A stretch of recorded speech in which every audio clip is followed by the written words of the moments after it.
అదే విధంగా ప్రజా ప్రభుత్వం అధికారంలోకి రాగానే విద్యా వైద్య రంగాలను ప్రక్షాళనకు విప్లవాత్మక చర్యలు తీసుకున్నాం. అదే విధంగా మిత్రులారా, ఈరోజు రెసిడెన్షియల్ స్కూళ్ళలో చదువుకుంటున్న విద్యార్థులకు దాదాపుగా 10 సంవత్సరాల నుంచి డైట్ ఛార్జెస్ పెంచలేదు, 16 సంవత్సరాలు కాస్మెటిక్ ఛార్జెస్ పెంచలేదు.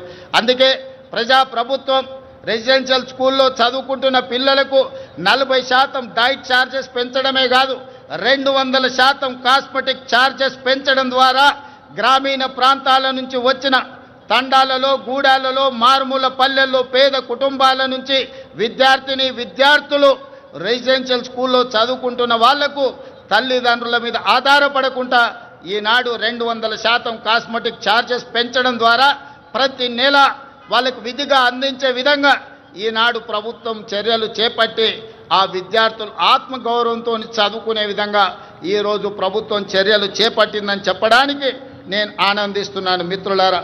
అదేవిధంగా రాష్ట్రంలోని ఆసుపత్రుల్లో మౌలిక సదుపాయాల అభివృద్ధి చర్యలు తీసుకుంటున్నాం. 100 ఏళ్లకు చరిత్ర కలిగిన ఉస్మానియా ఆసుపత్రికి పూర్వ వైభవం వచ్చే ప్రయత్నం చేస్తున్నాం. అందుకే 30 ఎకరాలలో గోషా మహల్లో 2700 కోట్ల రూపాయలతోని నూతన ఉస్మానియా ఆసుపత్రి భవనాన్ని నిర్మించడమే కాకుండా ఈనాడు సనత్ నగర్లో, అల్వార్లో, ఎల్బీ నగర్లో, అదేవిధంగా వరంగల్లో ఉన్న పనులు ప్రారంభమై ఆగిపోయిన పెద్ద పెద్ద ప్రభుత్వ ఆసుపత్రులను పూర్తి చేయడానికి ఈరోజు ప్రభుత్వం చర్యలకు ఉపక్రమించింది.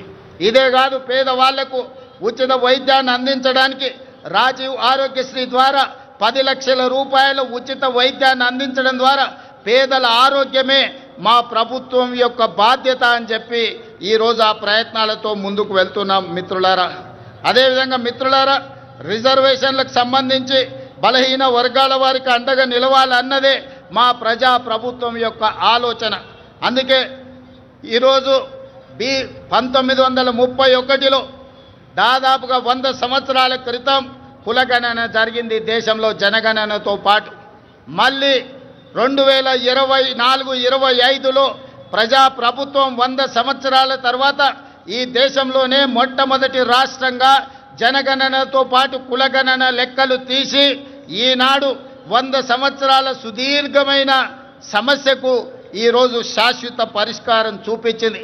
ఈరోజు ఈ లెక్కలు తీయడం ద్వారా వాస్తవంగా ఉన్న 56.36% ఉన్న బలహీన వర్గాల లెక్కలు తీసి వాళ్లకు 42% రిజర్వేషన్లు, విద్య, ఉద్యోగ, రాజకీయ అవకాశాలు కల్పించాలని ఈనాడు తెలంగాణ ప్రభుత్వం ఈ చర్యలతో ముందుకు వెళుతుంది. ఈరోజు తెలంగాణ రాష్ట్ర ప్రభుత్వం తీసుకున్న ఈ విప్లవాత్మకమైన నిర్ణయం వల్ల కేంద్ర ప్రభుత్వం కూడా రాబోయే జనగణనలో కులగణన చేపట్టాలని నిర్ణయం తీసుకున్నది. తెలంగాణ రాష్ట్రం దేశానికే ఆదర్శంగా నిలబడి కులగణన చేసిందని చెప్పడానికి నేను చాలా సంతోషిస్తున్నాను.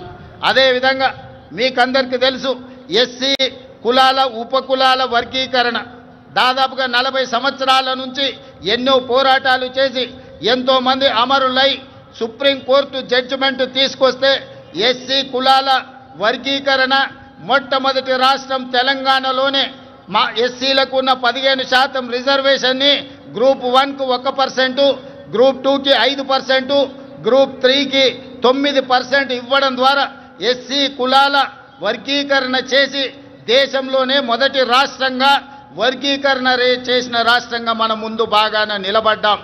అంటే ఈనాడు తెలంగాణ ప్రజా ప్రభుత్వం బలహీన వర్గాలకు, ఎస్సీలకు సంబంధించిన ఎంతో దీర్ఘకాలికంగా సమస్యలుగా ఉన్న వాటిని శాశ్వత పరిష్కారం చూపించడం ద్వారా ఇతర రాష్ట్రాలకు, దేశానికి ఆదర్శంగా నిలబడ్డామని చెప్పడానికి నేను గర్వపడుతున్నాను మిత్రులారా.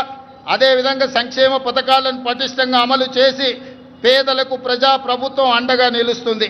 ఇల్లు లేని నిరుపేదల కోసం ఇందిరమ్మ ఇండ్ల పథకం ద్వారా ఇంటి నిర్మాణానికి 5 లక్షల ఆర్థిక సహాయం అందిస్తున్నాం.